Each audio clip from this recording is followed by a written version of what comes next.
Welcome to the latest episode of Duck TV Sports. I'm Matt Ishii. And I'm Samantha Salivar. Tonight we're talking Oregon basketball, baseball, softball, and we will also be taking some time to catch up with the Oregon acrobatics and tumbling team. That's right, Sam. The Oregon men and women's basketball teams have exceeded preseason expectations, with the men on the cusp of making the NCAA tournament and the women making significant improvements on defense. And that's where we're going to start with the action tonight, right on the hardwood for tip-off. The men's team finished their last regular season home games this past week against the Colorado Buffaloes and the Utah Utes. Oregon bid farewell to Matthew Knight on top, honoring their seniors with 2 victories. The big headline came from the Ducks game against the number 9 ranked Utes, who sat second in the conference coming into the game. With Oregon's 69-58 upset, their bid for a place in the NCAA tournament in March became much more convincing. Matt, obviously that Utah win was a big one, not just for the seniors, but to secure a place in March Madness. And this isn't the first time we've seen a big upset win towards the end of the season. For Oregon, if you remember last year, the Ducks surprised the nation in an upset game against Arizona in very similar fashion. And with that in mind, how does this Utah game stack up against not only that game, and what does it mean for the future? Well, for the 3rd straight year, the Oregon has upset a team ranked in the top 25. And surprisingly, the key to the Ducks' victory was a play of freshman forward Dylan Brooks, who scored 19 points with 8 rebounds and 1 monster slam that brought the house down at Matt Knight. The victory over the Utes bolsters the Ducks' tournament resume and gives them a strong chance to make the big dance. Well, the Ducks will still have to make a strong finish.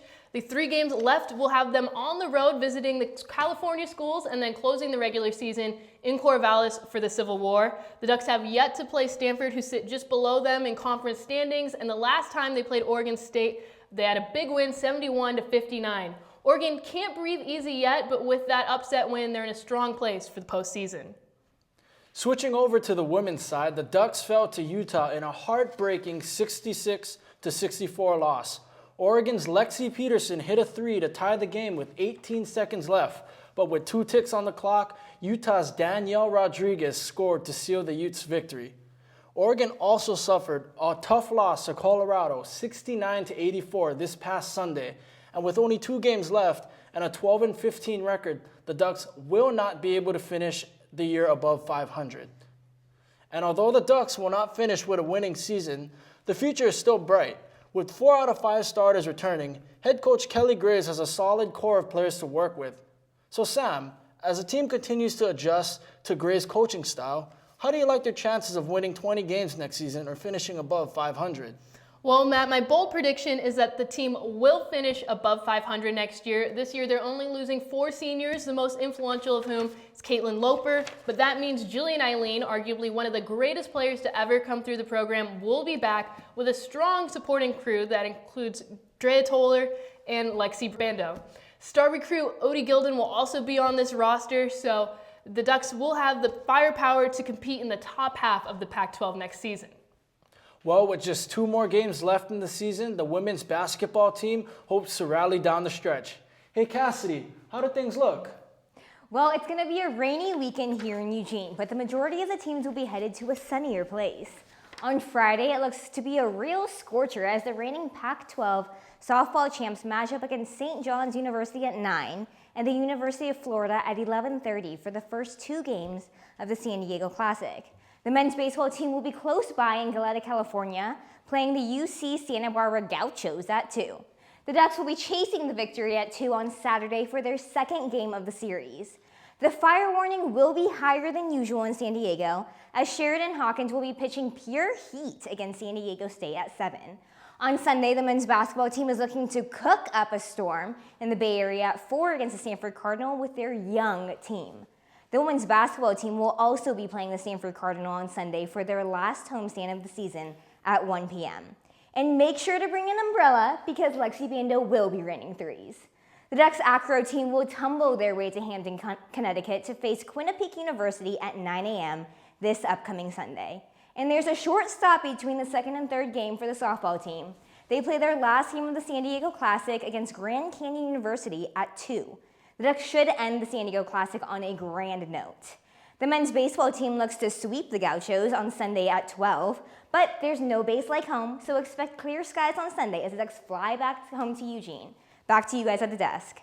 Thanks, Cassidy. Speaking of home, the Ducks baseball team had their opener at PK Park last weekend, hosting the New Mexico State Aggies in a 4-game series. Oregon completed a clean sweep of the Aggies on Sunday, with big wins coming on Friday and Saturday, 11-3 and 22-7 respectively.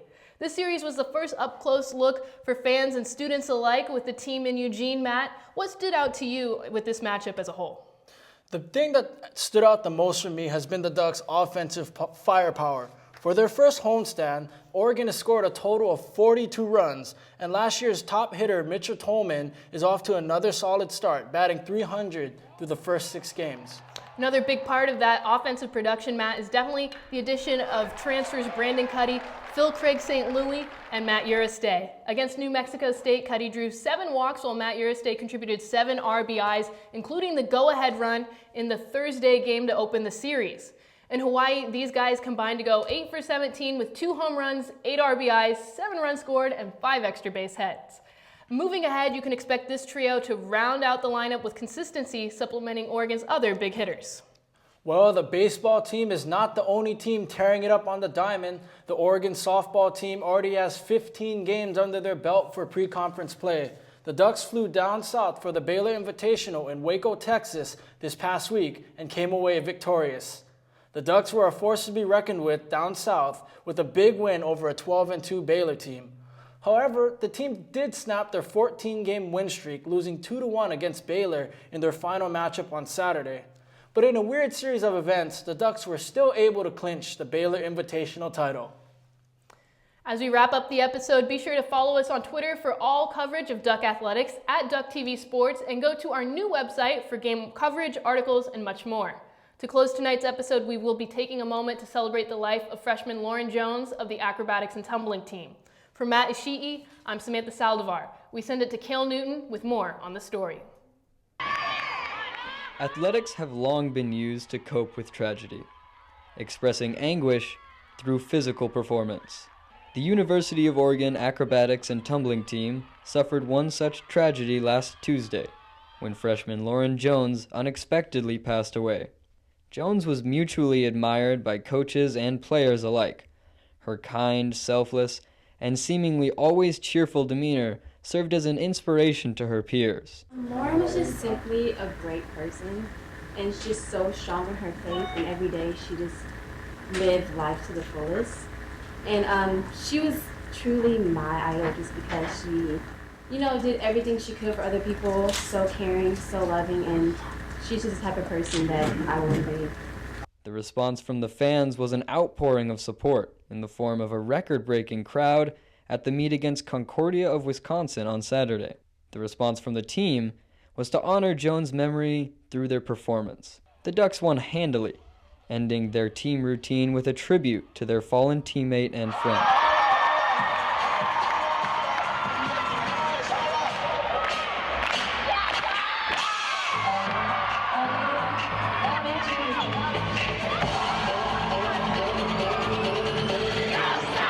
All around Matthew Knight Arena were reminders of the team's love for Jones and Oregon community support. From custom shirts to signs to unique tributes from team members, the memory of Lauren Jones was resonant throughout the meet. For Sydney Walton, a longtime friend of Jones from childhood, it felt as though she was still competing alongside her old friend. I definitely feel like she's with me still at all times because it happened so sudden and still so hard to believe, but I still feel like she's close to me because we were always close, so it's good. The main goal for the team in dedicating this meet, as well as the rest of their season to Jones, is to honor her as both a teammate and a friend. As the Ducks seek their 5th straight national championship in acrobatics, they will do so with number 51, Lauren Jones, in their hearts and on their minds. With Duck TV Sports, I'm Cale Newton.